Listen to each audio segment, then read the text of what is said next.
Saudi അറേബ്യയിലെ ജദ്ദയിലെ ഒരു കൊട്ടാരം. 1957 ഒസാമ ബിൻ ലാദൻ ജനിക്കുന്നത്. പിതാവ് മുഹമ്മദ് ബിൻ ലാദൻ ഒരു സാധാരണ യമനി കുടിയേറ്റക്കാരനായി സൗദിയിലെത്തി സ്വന്തം അധ്വാനം കൊണ്ട് ലോകത്തിലെ തന്നെ ഏറ്റവും വലിയ നിർമ്മാണ കമ്പനികളിൽ ഒന്ന് പടുത്തുയർത്തിയ വ്യക്തിയായിരുന്നു. സൗദി രാജകുടുംബവുമായി അത്രയേറെ അടുപ്പമുണ്ടായിരുന്ന ഒരാൾ. നമ്മുടെ കുടുംബപ്പേര് ഈ മണലാരണ്യത്തിലെ ഓരോ കല്ലിലും പതിഞ്ഞിരിക്കണം എന്ന് മുഹമ്മദ് ബിൻ ലാദൻ തൻ്റെ മക്കളോട് പറയുമായിരുന്നു.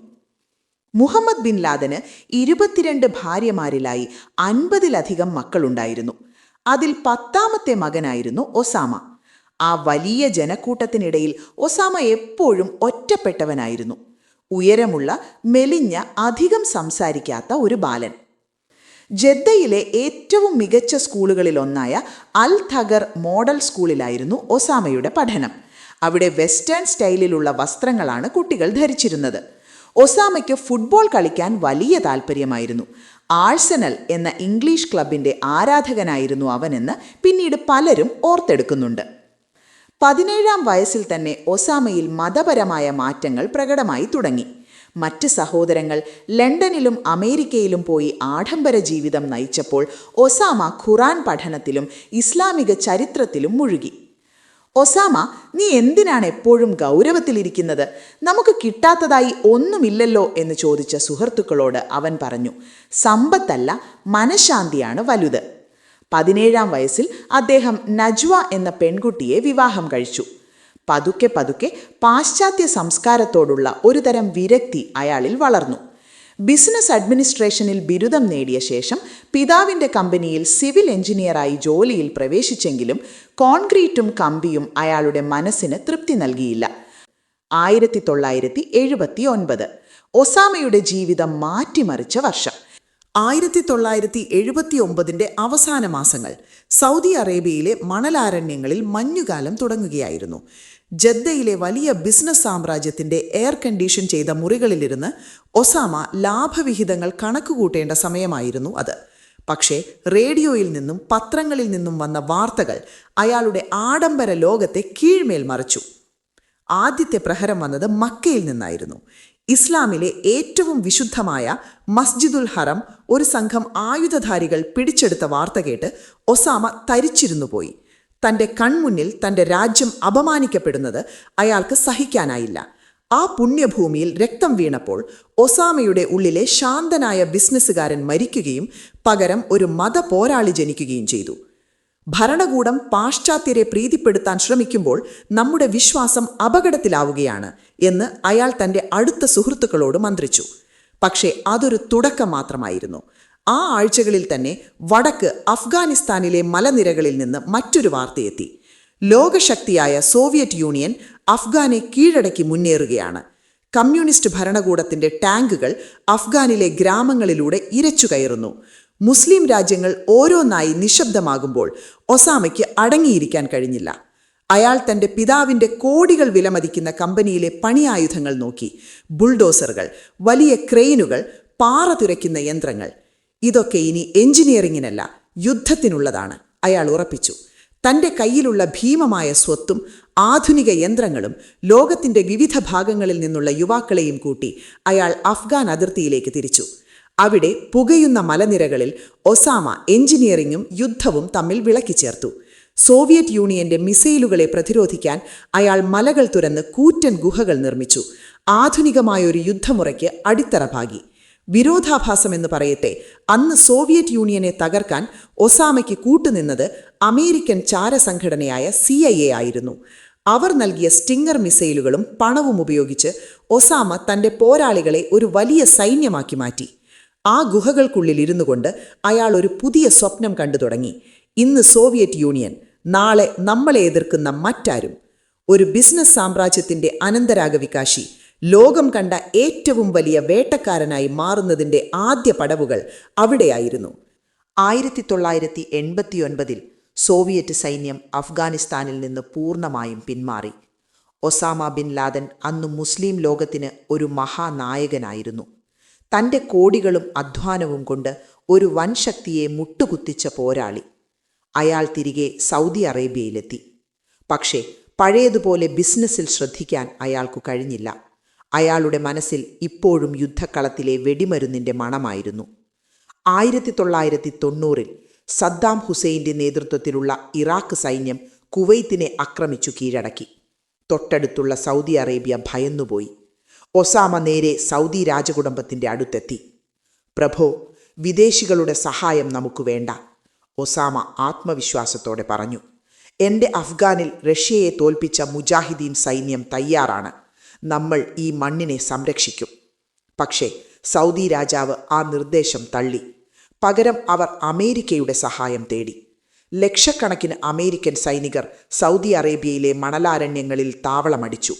വിശുദ്ധമായ മക്കയും മദീനയുമുള്ള മണ്ണിൽ വിദേശ സൈന്യം ബൂട്ടിട്ടു നടക്കുന്നത് ഒസാമയ്ക്ക് സഹിക്കാവുന്നതിലും അപ്പുറമായിരുന്നു. ഇതു വഞ്ചനയാണ്, ഒസാമ പരസ്യമായി വിളിച്ചു പറഞ്ഞു. നമ്മുടെ വിശുദ്ധ ഭൂമി നാം കാഫിറുകൾക്ക് വിട്ടുകൊടുത്തിരിക്കുന്നു. ഭരണകൂടത്തെ പരസ്യമായി വിമർശിച്ചതോടെ ഒസാമ അധികാരികളുടെ കണ്ണിലെ കരടായി. അയാളുടെ പൗരത്വം റദ്ദാക്കി, ബാങ്ക് അക്കൗണ്ടുകൾ മരവിപ്പിച്ചു. സ്വന്തം നാട്ടിൽ നിന്ന് പുറത്താക്കപ്പെട്ട അയാൾ ആദ്യം സുഡാനിലേക്കും പിന്നീട് വീണ്ടും അഫ്ഗാനിസ്ഥാനിലെ പഴയ മലനിരകളിലേക്കും മടങ്ങിപ്പോയി. അവിടെ കനത്ത മഞ്ഞും പാറക്കെട്ടുകളും നിറഞ്ഞ തോറാബോറയിലെ ഗുഹകളിലിരുന്ന് അയാൾ ലോകത്തിനു നേരെ പുതിയൊരു യുദ്ധം പ്രഖ്യാപിച്ചു. അയാളുടെ ശത്രു ഇനി റഷ്യയല്ല, അമേരിക്കയാണ്. താൻ പണ്ട് ആയുധങ്ങൾ വാങ്ങാൻ സഹായിച്ച അതേ അമേരിക്ക. അതൊരു പുതിയ സംഘടനയുടെ പിറവിയായിരുന്നു, അൽ ഖ്വയ്ദ. ലോകത്തിൻ്റെ പല ഭാഗത്തുള്ള തൻ്റെ അനുയായികൾക്ക് അയാൾ സന്ദേശങ്ങൾ അയച്ചു. നമ്മളിനി ഒളിച്ചു നിൽക്കില്ല, ശത്രുവിൻ്റെ ഹൃദയത്തിൽ തന്നെ നമ്മൾ പ്രഹരിക്കും. അഫ്ഗാനിസ്ഥാനിലെ തോറാബോറ മറനിരകളിൽ കാറ്റ് വന്യമായി വീശുന്നുണ്ടായിരുന്നു. പുറം ലോകത്തിന് ഒസാമ ബിൻ ലാദൻ എവിടെയാണെന്ന് ഒരു സൂചനയുമില്ല. എന്നാൽ ആ മലനിരകൾക്കുള്ളിലെ അത്യാധുനികമായ ഗുഹകളിൽ അയാൾ തൻ്റെ സൈന്യത്തെ വാർത്തെടുക്കുകയായിരുന്നു. ഒരു വൈകുന്നേരം തൻ്റെ ഏറ്റവും അടുത്ത അനുയായികളുമായി ഒസാമ ഒരു ഭൂപടത്തിന് ചുറ്റുമിരുന്നു. അത് അഫ്ഗാനിസ്ഥാൻ്റെ ഭൂപടമായിരുന്നില്ല, മറിച്ച് അമേരിക്കയുടെ ഹൃദയഭാഗമായിരുന്നു.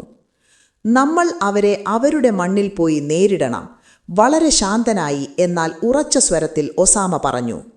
എംബസികളിലും കപ്പലുകളിലും നമ്മൾ നടത്തിയ ചെറിയ പ്രഹരങ്ങൾ അവരെ ഉണർത്താൻ പോന്നതല്ല. അമേരിക്കയുടെ അഹങ്കാരം തകരുന്നത് ലോകം മുഴുവൻ തത്സമയം കാണണം. അവിടെയാണ് സെപ്റ്റംബർ 11 എന്ന കറുത്ത ദിനത്തിൻ്റെ വിത്തുകൾ പാകുന്നത്. ഖാലിദ് ഷെയ്ഖ് മുഹമ്മദ് എന്ന തൻ്റെ പ്രധാന സൂത്രധാരനുമായി ചേർന്ന് ഒസാമ ആ പദ്ധതി തയ്യാറാക്കി. ബോംബുകൾക്കു പകരം യാത്രാ വിമാനങ്ങളെ തന്നെ ആയുധമാക്കുക എന്നതായിരുന്നു അവരുടെ ബുദ്ധി. നമുക്ക് വേണ്ടത് ചാവേറുകളെ മാത്രമല്ല, വിമാനം പറത്താനറിയാവുന്ന പോരാളികളെയാണ് ഒസാമ നിർദ്ദേശിച്ചു. അടുത്ത കുറച്ചു മാസങ്ങളിൽ അയാൾ തിരഞ്ഞെടുത്ത വിശ്വസ്തരായ യുവാക്കൾ അമേരിക്കയിലേക്കു കടന്നു. അവർ അവിടെ പൈലറ്റ് പരിശീലനം നേടി. ഈ നീക്കങ്ങളൊന്നും ലോകത്തിലെ ഏറ്റവും വലിയ രഹസ്യാന്വേഷണ ഏജൻസിയായ CIA അറിഞ്ഞില്ല. ആ കറുത്ത ചൊവ്വാഴ്ച 2001 സെപ്റ്റംബർ 11 ന്യൂയോർക്കിലെ വേൾഡ് ട്രേഡ് സെന്ററിന്റെ ഇരട്ട ഗോപുരങ്ങൾ വെയിലിൽ തിളങ്ങി നിൽക്കുന്നു. ആയിരക്കണക്കിന് ആളുകൾ ജോലിക്കായി ഓഫീസുകളിൽ എത്തിക്കഴിഞ്ഞതായി. പെട്ടെന്ന് ആകാശത്തിന്റെ നിശബ്ദതയെ ഭേദിച്ചുകൊണ്ട് ഒരു യാത്രാ വിമാനം ആദ്യത്തെ ടവറിലേക്ക് ഇരച്ചുകയറി. നിമിഷങ്ങൾക്കുള്ളിൽ രണ്ടാമത്തെ വിമാനവും അടുത്ത ടവറിലും പതിച്ചു. ലോകം മുഴുവൻ ടെലിവിഷൻ സ്ക്രീനുകളിൽ നോക്കി സ്തംഭിച്ചു നിന്നു. തീയും പുകയും ആകാശത്തെ മൂടി. അധികം വൈകാതെ ആ കൂറ്റൻ കെട്ടിടങ്ങൾ മണ്ണിലേക്ക് അമർന്നു. അഫ്ഗാനിലെ ഒരു രഹസ്യ കേന്ദ്രത്തിലിരുന്ന് ആ ദൃശ്യങ്ങൾ കണ്ട ലാദൻ പതുക്കെ തലയാടി. നമുക്കത് മനസ്സിലായി കാണും, ഈ യുദ്ധം ഇനി നമ്മുടെ മണ്ണിൽ മാത്രമല്ലെന്ന്. അമേരിക്ക ഉണർന്നു. അന്നത്തെ പ്രസിഡന്റ് ജോർജ് ബുഷ് പ്രഖ്യാപിച്ചു, ഈ ലോകം ഇനി രണ്ടായി വിഭജിക്കപ്പെടും. ഒന്നുകിൽ നിങ്ങൾ ഞങ്ങളോടൊപ്പമാണ്, അല്ലെങ്കിൽ നിങ്ങൾ ഭീകരവാദികളോടൊപ്പമാണ്. അമേരിക്ക അഫ്ഗാനിസ്ഥാനിൽ കനത്ത ആക്രമണം തുടങ്ങി. ബിൻ ലാദനെ പിടികൂടാൻ ഡെഡ് ഓർ എലൈവ് ഉത്തരവിട്ടു. ലോകം കണ്ട ഏറ്റവും വലിയ മനുഷ്യവേട്ട അവിടെ തുടങ്ങി. ഗുഹകളിൽ നിന്ന് ഗുഹകളിലേക്ക്, ഓരോ നിമിഷവും മരണം മുന്നിൽ കണ്ടുകൊണ്ടുള്ള ലാദന്റെ ഒളിച്ചോട്ടം. അയാൾ അമേരിക്കയുടെ കണ്ണിൽ നിന്ന് പാകിസ്ഥാനിലേക്ക് കടന്നു. പക്ഷേ അയാൾ കരുതിയതുപോലെ അതൊരു വിജയമായിരുന്നില്ല. ആ ഒളിച്ചോട്ടം അയാളെ സ്വന്തം സൈന്യത്തിൽ നിന്നും കുടുംബത്തിൽ നിന്നും ഒറ്റപ്പെടുത്തി. ലോകം മുഴുവൻ ശത്രുക്കളായ ഒരു മനുഷ്യന്റെ ദയനീയമായ അന്ത്യത്തിലേക്കുള്ള തുടക്കമായിരുന്നു അത്. വർഷം 2005. ലോകം മുഴുവൻ ഒസാമ ബിൻ ലാദനെ തിരയുകയാണ്. അയാൾ അഫ്ഗാനിലെ ഏതെങ്കിലും ഇരുണ്ട ഗുഹയിൽ ശ്വാസം മുട്ടി കഴിയുകയാണെന്ന് അമേരിക്കൻ രഹസ്യാന്വേഷണ ഏജൻസികൾ ഉറപ്പിച്ചു. എന്നാൽ സത്യം മറ്റൊന്നായിരുന്നു. പാകിസ്ഥാനിലെ അബോട്ടാബാദ് എന്ന സൈനിക നഗരത്തിൽ ഒരു വലിയ ബംഗ്ലാവിനുള്ളിൽ അയാൾ സുരക്ഷിതനായി കഴിഞ്ഞു. ഒരു സ്വർണ്ണക്കൂടിലെ ജീവിതം. ആ ബംഗ്ലാവിന് ചുറ്റും 18 അടി ഉയരമുള്ള മതിലുകളുണ്ടായിരുന്നു. അതിനു മുകളിൽ മുള്ളുവേലികൾ. ഇന്റർനെറ്റോ ഫോണോ അവിടെ ഉണ്ടായിരുന്നില്ല. പുറം ലോകവുമായുള്ള ഏക ബന്ധം 2 വിശ്വസ്തരായ സന്ദേശവാഹകർ, കൊറിയേഴ്സ് മാത്രമായിരുന്നു. തൻ്റെ 3 ഭാര്യമാരോടും കുട്ടികളോടുമൊപ്പം അയാൾ അവിടെ ഒരു തടവുകാരനെ പോലെ കഴിഞ്ഞു. നമ്മളിവിടെ സുരക്ഷിതരാണ്, അയാൾ തൻ്റെ ഭാര്യമാരോട് പറഞ്ഞു. പക്ഷേ പുറത്ത് അമേരിക്കയുടെ ചാരക്കണ്ണുകൾ ഓരോ നിഴലിനെയും പിന്തുടർന്നുണ്ടായിരുന്നു. വർഷങ്ങൾ നീണ്ട നിരീക്ഷണത്തിനൊടുവിൽ ഒസാമയുടെ സന്ദേശവാഹകനെ പിന്തുടർന്ന CIA ആ ബംഗ്ലാവിലെത്തി. അവിടെ മതിലിനുള്ളിൽ നടക്കാനിറങ്ങുന്ന ഉയരമുള്ള ഒരാളെ ഡ്രോൺ ക്യാമറകൾ കണ്ടു. അവർക്കയാൾക്കൊരു രഹസ്യ പേരിട്ടു: ദ പേസർ. 2011 മെയ് 1 രാത്രി അമേരിക്കൻ പ്രസിഡന്റ് ബരാക് ഒബാമയും സംഘവും വൈറ്റ് ഹൗസിലെ ഒരു ചെറിയ മുറിയിൽ ശ്വാസമടക്കി പിടിച്ചിരുന്നു. ആകാശത്ത് 2 അത്യാധുനിക ബ്ലാക്ക് ഹോക്ക് ഹെലികോപ്റ്ററുകൾ പാകിസ്ഥാൻ അതിർത്തി കടന്നു. രാത്രി 2 മണിയോടെ ഹെലികോപ്റ്ററുകൾ ബംഗ്ലാവിന് മുകളിലെത്തി. American navy സീലുകൾ വടത്തിലൂടെ താഴേക്കിറങ്ങി. പെട്ടെന്ന് ഒരു ഹെലികോപ്റ്റർ തകരാറിലായി താഴെ വീണു.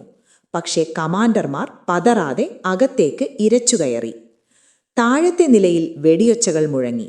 ലാദിന്റെ സന്ദേശവാഹകരും മകനും വെടിയേറ്റു വീണു. സീലുകൾ ഓരോ നിലയും കടന്ന് മുകളിലേക്ക് കുതിച്ചു. 3-ാം നിലയിലെ മുറിയിൽ ലൈറ്റുകൾ അണഞ്ഞിരുന്നു. തൻ്റെ ഭാര്യയുടെ പിന്നിൽ ഒളിച്ചു നിന്ന ലാദൻ തൻ്റെ തോക്കിനായി കൈനീട്ടി. എന്നാൽ വാതിൽ തകർത്തെത്തിയ കമാൻഡർമാർ ഒട്ടും സമയം കളഞ്ഞില്ല. 2 വെടിയുണ്ടകൾ അയാളുടെ നെഞ്ചിലും തലയിലുമായി പതിച്ചു. For God and country, Geronimo, Geronimo, Geronimo. റേഡിയോയിലൂടെ ആ സന്ദേശം മുഴങ്ങി. ജെറോണിമോ എന്നത് ലാദനെ സൂചിപ്പിക്കാനുള്ള കോഡായിരുന്നു. അരമണിക്കൂറിനുള്ളിൽ സീലുകൾ ലാദിന്റെ മൃതദേഹവും അവിടത്തെ കമ്പ്യൂട്ടറുകളും ഹാർഡ് ഡിസ്കുകളും ശേഖരിച്ച് അവിടെ നിന്നും തിരിച്ചുപോയി. തകർന്ന ഹെലികോപ്റ്റർ അവർ സ്ഫോടനത്തിൽ തകർത്തു. കടലിന്റെ ആഴങ്ങളിലേക്ക്. ലാദിന്റെ മൃതദേഹം കടലിലെ ഒരു വിമാനവാഹിനി കപ്പലിലെത്തിച്ചു. അയാളുടെ ശരീരം ഭൂമിയിൽ എവിടെയെങ്കിലും അടക്കം ചെയ്താൽ അത് തീവ്രവാദികളുടെ സ്മാരകമാകുമെന്ന് അമേരിക്ക ഭയന്നു. അതുകൊണ്ട് മൃതദേഹം ഒരു ഭാരമേറിയ ബാഗിലാക്കി അറബിക്കടലിന്റെ ആഴങ്ങളിലേക്ക് താഴ്ത്തി. കോടീശ്വരന്റെ മകനായി ജനിച്ച് ലോകത്തിന്റെ സമാധാനം കെടുത്തിയ ഒരു മനുഷ്യൻ ആർക്കുമറിയാത്ത ഒരിടത്ത് കടലിന്റെ അടിത്തട്ടിൽ ഒടുങ്ങി. ചരിത്രം അവിടെ ഒരു വലിയ വട്ടം പൂർത്തിയാക്കി. ബിൻ ലാദിന്റെ കഥ ഇവിടെ പൂർണ്ണമാകുന്നു.